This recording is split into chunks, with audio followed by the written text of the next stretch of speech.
Kali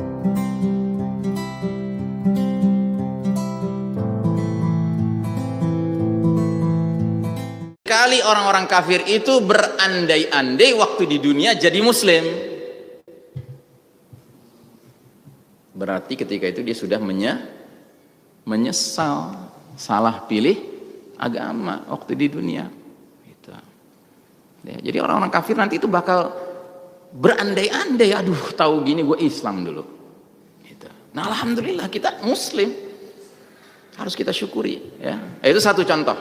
Contoh kedua, pembatal keimanan, istihza'u biddin, mengolok-olok agama, Pak, itu termasuk pembatal keimanan. Jangan Anda kira mengolok-olok agama itu dosa sederhana, dosa kecil, dosa besar, tidak. Ini dosa yang membatalkan iman. Dalilnya mana? At-Taubah ayat 65-66, surat ke-9 ayat 65-66. Di zaman Nabi pernah ada sebuah peperangan namanya Perang Tabuk. Ya. Perang Tabuk ini perang yang terjadi jaraknya jauh sekali dari kota Madinah, sekitar 700 km. Dan dalam perang itu kelelahan luar biasa dihadapi oleh pasukan Islam. Nah dalam perjalanan pulang, ya, ternyata di antara pasukan Islam itu ada orang munafik. Nah ini bedanya orang munafik zaman dulu sama zaman sekarang, Pak. Orang munafik zaman dulu ikut jihad. Gitu, ya kan, ikut jihad. Nah Anda tahu kan kalau perjalanan tuh melelahkan, masih panjang, nggak jelas kapan nyampe, kan kita lelah ya. Kalau kita lelah kan bawaannya pingin menghibur diri ya, gitu. Nah dia mulai bergurau, tapi berguraunya off limit, melampaui batas ya. Dia mengolok-olok Nabi, mengolok-olok para sahabat, ya kan. Dia bilang baru saja pulang dari medan peperangan, pemimpin yang gemuk, ya kan, dan pengikut-pengikutnya yang gemuk-gemuk, gitu, ya kan, dengan maksud bergurau. Ada seorang mukmin dengar gurauan dia, langsung dia bilang, aku akan laporkan kepada Nabi apa yang kau ucapkan, ya kan. Dia pergi ke Nabi, si mukmin ini. Kata Nabi, aku sudah tahu lebih dahulu karena Allah sudah menurunkan ayat kepadaku. Surat At-Taubah 65-66 itu. Nah si munafik terus ngikutin si mukmin ini. Begitu ketemu Nabi dia langsung minta maaf, ya Rasulullah aku minta maaf, aku cuma bergurau saja, ya kan. Nah di dalam ayat itu jelas-jelas dikatakan, apakah dengan ayat-ayat Allah, dengan Rasul Allah, dengan apa namanya din Allah, agama Allah, kamu ini mau mengolok-olok, ya kan. Qad kafartum ba'da imanikum, sungguh kamu sudah kafir setelah kamu beriman. Batal imannya, Pak, mengolok-olok agama Allah al-Islam ini. Hari ini orang mengolok agama ada nggak? Banyak banget ya, hari ini banyak banget. Nah makanya hati-hati, Pak ya. Dan ingat, mengolok-olok agama tuh nggak mesti melakukannya, Pak, termasuk mendengarkannya dan kita diem aja, ya kan, itu termasuk kita kena dosa pembatal keimanan. Silakan dicatat surat An-Nisa ayat 140. Di ayat itu diterangkan Allah sudah memutuskan barang siapa ya mengingkari ayat-ayat Allah dan mengolok ayat-ayat Allah dan kamu mendengar, ya, duduk bersamanya, ya kan, maka hendaknya kamu tinggalkan sampai dia masuk ke tema yang lain, ya kan. Kalau tidak, maka kamu sama dengan dia, gitu. Dosanya sama, Pak, batal iman. Makanya hati-hati kalau Anda lagi nunggu kereta api, nunggu pesawat di terminal gate gitu ya, terus ada televisi menayangkan apa tuh, stand up comedy, ya kan. Terus lagi ada pelawak yang lawak-lawakannya off limit, mulai nih ngelawak agama gitu kan. Kalau Anda tetap dengerin, ya kan, nah Anda dosanya sama dengan dia. Nauzubillahi min dzalik. Makanya kita kembali ke hadis ini. Gampang nggak orang pagi beriman sore kafir zaman sekarang ini? Gampang, Pak. Gitu. Dan ini yang harus kita khawatirkan. Ini yang harus paling kita khawatirkan, bukan yang lain, Pak. Bukan COVID. Ya, yang harus kita khawatirkan, ini yang harus kita khawatirkan. Jangan mau Anda diarahkan oleh pihak lain, ya kan, dari Allah dan Rasulnya, sehingga jadi khawatir dengan sesuatu yang tidak perlu dikhawatirkan. Gitu. Oke, nah jadi itu fitnah akhir zamannya. Nah sekarang kita bicara takwa. Allah Ta'ala berfirman dalam surat Al-Anfal 29, ya ayyuhalladzina amanu in tattaqullaha yaj'al lakum furqanan wa yukaffir ankum sayyi'atikum wa yaghfir lakum wallahu dzul fadlil 'adzim. Hai orang beriman, jika kamu bertakwa kepada Allah, niscaya Allah akan berikan kepadamu furqan. Apa arti furqan? Pembeda antara apa? Antara hak dan batil, antara halal dan haram, antara yang diperintahkan Allah dan yang dilarang Allah, ya kan? Antara yang ma'ruf dan yang mungkar, ya. Pendek kata, kalau orang punya furqan di dalam dirinya, ya, dia menjadi orang yang menjalani hidup ini nggak bimbang, nggak ragu, nggak kehilangan arah, ya, karena jelas bagi dia ini hak, ini batil, gitu. Nah, cuman yang jadi masalah, kita tidak sekedar perlu mengetahui mana yang benar dan mana yang salah, mana yang ma'ruf, mana yang mungkar, mana yang diperintahkan Allah, mana yang dilarang Allah, mana yang halal, mana yang haram. Tapi yang lebih penting lagi adalah setelah kita tahu itu, kita berpihak pada yang benar dan kita menolak yang batil. Ini yang susah. Ini yang susah, ya. Karena jujur saja, zaman sekarang ada orang tahu yang benar yang mana, tapi dia nggak mau ikutan dengan yang benar. Ada orang tahu yang mungkar yang mana, tapi dia doyan bersama-sama ahlul mungkar itu. Dia nggak kunjung mau tobat meninggalkan komunitas ahlul mungkar itu. Gitu. Makanya ada satu doa yang diajarkan seorang ulama besar, yang saking terkenalnya dan bagusnya doa ini sampai sebagian umat Islam menyangka ini doa dari Nabi. Padahal doa seorang imam mazhab namanya Imam Syafi'i rahimahullah. Beliau mengajarkan kita doa, Allahumma arinal haqqa haqqan warzuqna tiba'ah wa arinal batila batilan warzuqna ijtinabah, ya. Sering-seringlah baca doa ini dan bacanya lengkap, Pak, ya. Ya Allah, tunjukkan pada kami yang hak itu hak, jangan sampai situ aja, dan beri kami rizki untuk bisa berpihak pada yang hak itu. Tunjukkan pada kami yang batil itu batil, jangan sampai berhenti di situ, dan beri kami rizki untuk bisa menolak yang batil itu, menjauh dari yang batil itu. Itu yang penting, Pak, sekarang. Sekedar tahu mana yang benar, ya kan? Banyak orang tahu mana yang benar, tapi nggak semua orang mau berpihak pada yang benar itu, ya. Oke. Nah, jadi saudaraku rahimakumullah, itu juga rahasianya kenapa para khatib Jumat tidak dikatakan sah khutbah Jumatnya kalau tidak ada nasihat bertakwa. Wajib itu, Pak. Khatib Jumat itu wajib menyampaikan nasihat bertakwa. Ya, karena apa? Karena takwa itulah kunci untuk melahirkan furqan, kemampuan membedakan hak wal batil. Dan seringkali khatib Jumat terus ngutip ayatnya yang mana? Surat Ali Imran 102, ya ayyuhalladzina amanu taqullaha haqqa tuqatih. Hai orang beriman, bertakwalah kalian kepada Allah dengan sebenar-benarnya takwa. Karena sebenar-benarnya takwa akan melahirkan furqan yang sebenar-benarnya. Dan manusia yang sedemikian kokoh memegang furqan itu sampai dijuluki Al-Faruq. Siapa dia? Umar bin Khattab Al-Faruq. Nabi itu kasih julukan Umar bin Khattab itu Al-Faruq karena Umar itu luar biasa dia sensitifnya terhadap sesuatu perkara tuh, ini hak apa batil gitu, ya. Dan kalau dia sudah tahu ini batil gitu kan, oh, Umar bin Khattab tuh maunya bayar kontan aja gitu. Ngelihat kebatilan Umar bin Khattab tuh nggak ada cerita nyicil-nyicil, enggak, mau dibayar kontan aja gitu, ya kan. Kayak waktu dia ketemu sama si siapa, Ibnu Soyad, ya. Ibnu Soyad tuh dicurigai sebagai dajjal, langsung dia minta izin sama Nabi, ya Rasulullah, izinkan aku membunuh si Ibnu Soyad itu karena dia tuh dajjal gitu. Kata Nabi, jangan, kalau memang dia dajjal engkau nggak akan bisa bunuh dia gitu, karena yang punya hak membunuh dajjal siapa? Isa alaihissalam nanti kalau udah turun jadwalnya, ya. Tapi kalau dia bukan dajjal, engkau zalim, ya kan? Masa ngebunuh orang yang diduga kuat dajjal, padahal belum tentu benar dugaannya gitu. Nah, tapi begitu, Pak, Al-Faruq, ya kan? Umar bin Khattab tuh kemampuan membedakan hak wal batilnya itu dahsyat sekali gitu.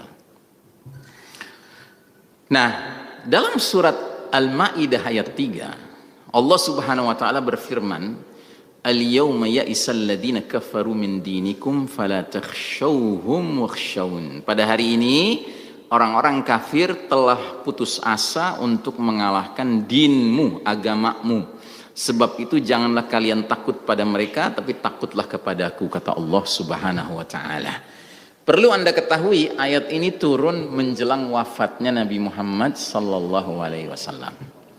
Dan ayat ini mengisyaratkan bahwa tugas Nabi sudah mau berakhir. ya. Dan ajaran Islam itu sudah tampil dengan segala kemegahannya, kecemerlangannya, begitu. Dan karena dia tampil dengan segala kemegahan, kecemerlangannya, maka Allah menegaskan, hari ini orang-orang kafir udah putus asa mau mengalahkan din kalian. Jadi ingat ya, orang kafir itu terhadap agama kita, Pak, mereka tuh udah pesimis untuk mengalahkan, ya. Mereka udah kehabisan akal untuk gimana cara ngalahin Islam nih. Ingat ya, putus asa mengalahkan agama Islam, tapi mereka nggak pernah putus asa mengalahkan umat Islam. Tolong bedakan itu, Pak, ya. Umat Islam sama nggak? Ya nggak sama. Islam tuh ajaran dari Allah, nggak ada cacat, nggak ada celak, nggak ada kekurangannya sama sekali. Tapi kalau umat Islam kan beragam, ada muslim yang soleh, ada muslim yang toleh, ada muslim yang taat, ada muslim yang maksiat, ya kan? Ada muslim yang kuat dan ada muslim yang lemah, ya. Nah, maka orang-orang kafir itu ruang lingkup mainnya tuh umat Islam, dijadiin sasaran, gitu. Makanya umat Islam yang kuat-kuat itu di label, di stempel gitu, untuk membuat umat Islam yang lemah tuh nggak mau nengok kepada umat Islam yang kuat, supaya jadi takut mendekati umat Islam yang kuat, ya kan? Dikasih stempel macam-macam. Nah, tapi kalau ngadepin Islamnya, Pak, ini orang-orang kafir tuh udah putus asa, Pak, udah putus asa mereka. Ya. Nah, terus dalam surat Ar-Rum ayat 30, Allah Ta'ala berfirman juga, fa'aqim wajhaka lid-dini hanifah, hadapkanlah wajahmu, orientasimu dengan lurus kepada agama Islam ini. Jadi Allah memerintahkan kita berislam itu dengan fokus, Pak. Jangan berislam itu dengan sekedar ngelirik gitu kepada Islam, jangan. Fokus, penuh perhatian kepada Islam itu. Orientasi kita, wajah kita harus penuh ke arah Islam ini, agama ini. Fitratullah allati fataran nas 'alaiha. Ya. Islam sesuai fitrah Allah, disebabkan Allah telah menciptakan manusia menurut fitrah itu. Jadi manusia ciptaan Allah, Islam ciptaan siapa? Ciptaan Allah juga. Jadi kata Allah, hai manusia, hadapkan wajahmu kepada Islam ini, sebab Islam ini oleh Allah dibuat penciptaannya sesuai dengan fitrah kalian, fitrah manusia. Jadi kalau fitrah manusia itu mau terpelihara, pelihara dengan nilai-nilai Islam. Makanya ada hadis bunyinya gini, kullu mauludin yuladu alal fitrah, tiap anak lahir dalam keadaan apa? Fitrah. Kemudian kedua orang tuanya lah fa'abawahu yahawidanihi au yunassiranihi au yumajjisanihi. Kemudian kedua orang tuanya dalam proses mendidiknya menjadikan si anak itu Yahudikah, Nasranikah, atau Majusikah? Nggak ada. Atau Muslimkah? Nggak ada. Kenapa nggak ada? Karena kalau si anak sejak lahir dididik dengan nilai-nilai Islam, agama fitrah, otomatis fitrahnya terpelihara. Ngerti? Ini agama fitrah, Pak. Agama yang mendidik manusia jadi manusia. Ya. Kalau lapar kudu makan, tapi makannya halal dan thayyib. Kalau haus kudu minum. Kalau sudah dewasa, tumbuh kebutuhan biologis seksualnya kudu nikah. Ya kan? Itu Islam. Ya. Sesuai dengan fitrah. Dan Allah tegaskan bahwasanya Allah la tabdila li khalqillah, enggak ada perubahan pada ciptaan Allah. Yang ciptaan Allah bukan hanya manusianya saja, Islamnya juga ciptaan Allah. Enggak ada perubahan, Pak. Islam dari zaman dulu sampai zaman nanti itu sama. Manusia dari zaman dulu sampai zaman nanti itu sama. Enggak ada ceritanya manusia nanti suatu ketika lapar enggak perlu makan. Enggak ada, ya kudu makan. Itu. Enggak berubah. Dzalika dinul qayyim, demikian itulah agama yang lurus, walakinna aktsaran nasi la ya'lamun. Tapi kebanyakan manusia nggak paham, nggak ngerti. Kebanyakan manusia pengen ngerubah-rubah yang sudah fitrah itu, baik Islamnya mau dirubah maupun manusianya mau dirubah. Terus muncullah gagasan, boleh dong orang milih, nggak mesti lawan jenis, tapi yang sejenis juga boleh, gitu. Padahal bisa berkembang biak Bani Adam ini karena apa? Asalnya Adam dan Hawa, bukan Adam dan Ismail, ya kan? Adam dan Hawa, bukan Eva dan Hawa, ya kan? Adam dan Hawa, jelas laki perempuan, makanya bisa berkembang biak. Jadi keturunan yang banyak begini, itu fitrah. Nah, orang kan sekarang mengatakan, ya kita harus memberi hak semua orang dengan sesuai seleranya masing-masing gitu. Ya gue seleranya sejenis, ya kan? Ya, udah rusak fitrahnya yang kayak gini, ya kan? Dan Islamnya juga sesuai dengan fitrah. Fitrah manusia, kalau yang namanya berjamaah ya pengen akrab. Nggak ada berjamaah berjauh-jauhan gitu berjamaah. Ya bukan berjamaah namanya kalau berjauh-jauhan. Bukan berjamaah. Berjamaah itu pantasnya berdekat-dekatan satu sama lain. Karena apa? Ya karena itu ruh berjamaah. Ruh berjamaah itu saling mendekat satu sama lain, saling tolong menolong, saling bercengkerama, saling berakrab-akraban, ya kan? Oke. Nah, jadi Nabi Muhammad SAW kemudian menerangkan dalam sebuah hadis, sekalipun Islam ini sudah sempurna, sekalipun ajaran ini nggak terkalahkan oleh orang-orang kafir, tapi kan umat Islamnya kan nggak sempurna. Umat Islamnya kadang-kadang kuat, kadang-kadang lemah. Sehingga Nabi terangkan bahwa bisa terjadi ikatan Islam itu terlepas simpul demi simpul. Dan Nabi jelaskan dalam hadis ini hadis riwayat Imam Ahmad ada, ini sahih hadisnya. La tunqadanna urul islami urwatan urwatan. Sungguh ikatan Islam akan terurai simpul demi simpul. Fakullaman taqadat urwatun tashabbatha an-nasu billati taliha. Dan setiap kali satu simpul terurai, manusia bergelayutan pada simpul berikutnya. Simpul berikutnya terurai lagi, manusia bergelayutan pada simpul berikutnya. Simpul berikutnya terurai lagi, manusia bergelayutan pada simpul berikutnya. Nah, fa awwaluhunna naqdan al-hukmu wa akhiruhunna as-shalah. Simpul yang paling awal terurai itu urusan hukum. Sedangkan simpul yang paling akhir bakal terurai adalah simpul salat. Nah, sejarah mencatat semenjak runtuhnya sistem iman tauhid, kondisi umat Islam semakin melemah karena rumah besar tempat bernaung berlindungnya sudah runtuh. Akibatnya komitmen terhadap dinul Islam semakin luntur. Bukan saja hukum Islam sebagai simpul yang paling awal sudah ditinggalkan, sudah ditanggalkan, sudah terurai ya. Ya, ingat ya, setelah tidak ada lagi yang menaungi umat Islam sedunia ini, ya, yaitu khilafah, Kesultanan Utsmani Turki, terus berdirilah Republik Turki modern sekuler berpaham nasionalisme itu. Yang paling pertama dirubah apa? Hukumnya, Pak. Bukan hukum Allah lagi, bukan hukum Islam, tapi hukum apa? Hukum sekuler. Dan itu nggak terjadi hanya di Turki, Pak, di semuanya. Di Mesir, karena tadinya dijajah Inggris, hukum yang berlaku hukum Inggris. Ya, ada unsur-unsur adat setempat, ada unsur hukum Islamnya juga, tapi bukan hukum Islam saja yang ngatur. Padahal tadinya hukum Islam saja yang ngatur. Ada negeri lain lagi bekas dijajah Belanda, ya kan? Hukum yang berlaku hukum apa? Hukum Belanda. Ya ada sih adat istiadat setempat sedikit ikut masuk di dalamnya. Hukum Islam ada di sana sini, tapi bukan hukum Islam saja lagi yang ngatur. Nah, itu terjadi di negeri-negeri Muslim tuh, Pak. Simpul hukum terurai. Setelah simpul hukum terurai, terus simpul politik terurai. Orang kemarin makin bingung, nih politik model mana sih ini? Gitu. Kok kita nggak dapat perlindungan secara politis gitu dari mereka-mereka yang katanya pemimpin umat Islam ini, yang memegang kendali politik ini. Ini politik model mana gitu? Ekonominya, bahkan ekonomi ribawi, Pak, diperkenalkan. Ya. Lembaga ribawi itu yang paling menentukan segala-galanya secara ekonomi, secara keuangan. Budayanya budaya sekuler, budaya hedonistik, bukan budaya yang kalau kita nikmati produk-produk budayanya, hiburan-hiburannya itu membuat kita zikrullah, tapi membuat kita lupa sama Allah, bahkan jadi fiktor, pikiran-pikiran kotor yang bermunculan. Ya, karena budayanya budaya hedonistik, hawa nafsu sebagai Tuhan. Ya, jadi satu persatu simpul lepas, Pak.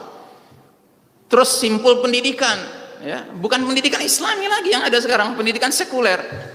Makanya kebanyakan orang tua sekarang bangga kalau anaknya jadi tukang insinyur atau tukang dokter, gitu. Tapi nggak bangga anaknya jadi ulama, nggak bangga.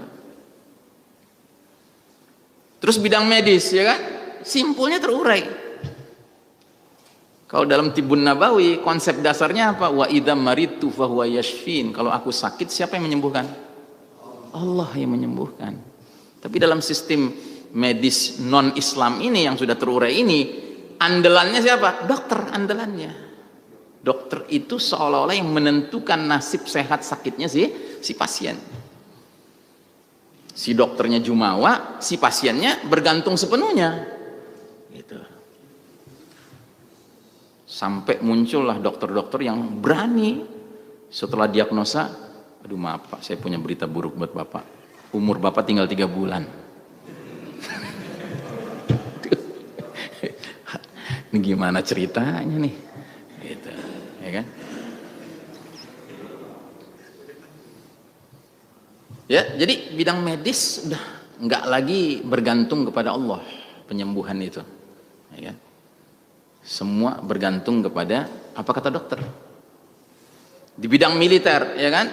Semangat berjuangnya, berperangnya itu bukan lagi menuju ihdal husnain, satu dari dua kebaikan, ish kariman atau mut syahidan, hidup mulia di bawah naungan syariat Allah atau mati syahid, kan gitu. Tetapi semangatnya apa? Berperang itu, right or wrong is my country. Mau bener mau salah, gue bela negara gue. Nah, gitu. Iya kan? Kan begitu kaedahnya. Gitu. Nah, ini satu persatu sudah kita lihat, Pak. Kita saksikan nih selama puluhan tahun semenjak 1342 Hijriah, semenjak 1924 Hijriah. Nah, saat ini kita sedang menyaksikan dengan mata kepala kita sendiri simpul terakhir terurai. Simpul apa? Simpul salat. Apa kata Nabi Muhammad SAW tentang sholat? Kata Nabi, Sallu kama ra'aitumuni usolli. Sholatlah kalian sebagaimana kalian menyaksikan aku sholat. Itu kalau sendirian. Kalau berjamaah, sholat berjamaahlah kalian sebagaimana kalian melihat aku dengan para sahabatku sholat berjamaah. Ya dong, iya kan, otomatis dong, gitu. Masa ngelihat contohnya sholat berjamaah yang lain gitu, bukan para sahabat, bukan Nabi, kan nggak lucu gitu. Ya, masa untuk sholat individual kita ngikutin Nabi, tapi untuk sholat berjamaah ngikutin selain Nabi gitu. Nah, ada kaidah fikih yang sudah dikenal, semua kita udah kenal Pak kaidah ini, tapi entah kenapa sekarang kayak dilupakan kaidah ini. Apa kaidah fikih itu? Al aslu fil ibadati al hazar. Hukum asal dalam ibadah adalah terlarang, haram. Ibadah itu maksudnya apa? Ibadah mahdoh, ibadah seremonial, ritual kayak sholat itu ibadah mahdoh, Pak. Kayak mengelola jenazah itu ibadah mahdoh, Pak. Ya, kayak umroh, kayak haji itu ibadah mahdoh. Itu harus tidak boleh dikarang-karang. Dia harus ngikutin apa adanya.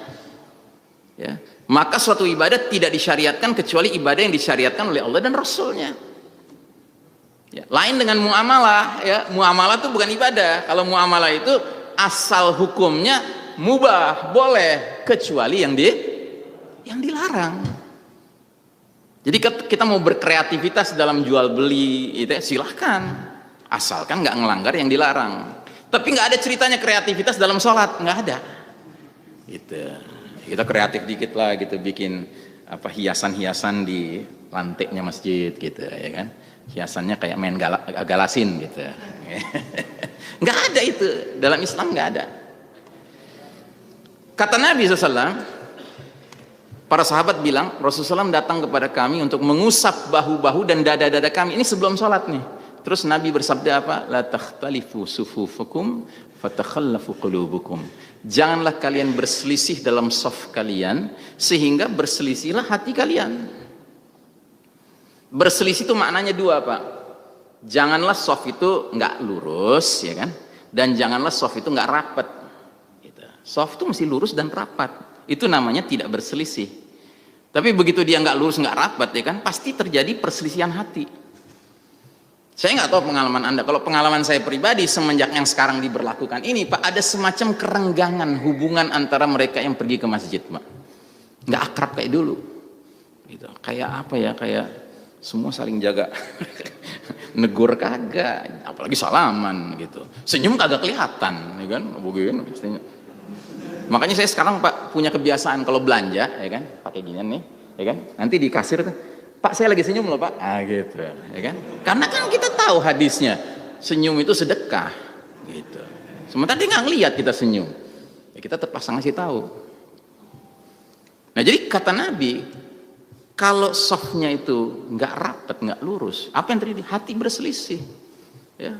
Dan memang betul Pak, jadi renggang sekarang, nggak terasa akrab, nggak hangat. Gitu. Malah saya perhatikan ada mereka-mereka yang habis sholat sekarang Pak, salam kanan, salam kiri, langsung lipat sejadah Pak, langsung pergi.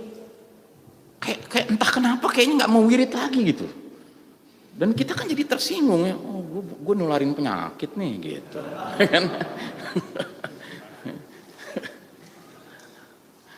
Dan sekarang banyak orang tersiksa Pak, mau sholat tuh nahan, begitu mau batuk tuh mau ditahan gitu. Karena mau dia khawatir di mendelik nanti semua mata, oh itu mendelik. Lu batuk loh, ngapain lu datang ke masjid? Gitu. Astagfirullah, ini suasana ukhuwah udah nggak ada Pak, suasana berjamaah udah nggak ada. Fungsi berjamaah itu apa Pak? Merapatkan hubungan hati kita satu sama lain Pak. Apalagi kata Nabi, Rasulullah SAW bersabda, qimu as-sufufa wa hadhu bainal manakibi wasuddul khalal walinu bi aidi ikhwanikum. Tegakkanlah saf-saf kalian, sejajarkanlah pundak-pundak kalian, tutuplah celah-celah di antara kalian. Ya jelas-jelas Nabi memerintahkan kita tutup celah, jangan dibuka celah itu, ya kan? Wow Ustadz pikiran cuma agama doang, kesehatan kita mesti dipikirin dong Ustadz. Ya terserah, ya kan? Yang jelas saya memikirnya apa? Ini Nabi yang ngomong gitu loh. Gitu.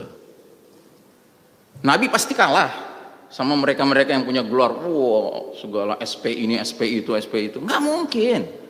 Nggak mungkin. Nabi menganjurkan sesuatu tapi mengancam nyawa kita. Nggak mungkin. Nggak mungkin.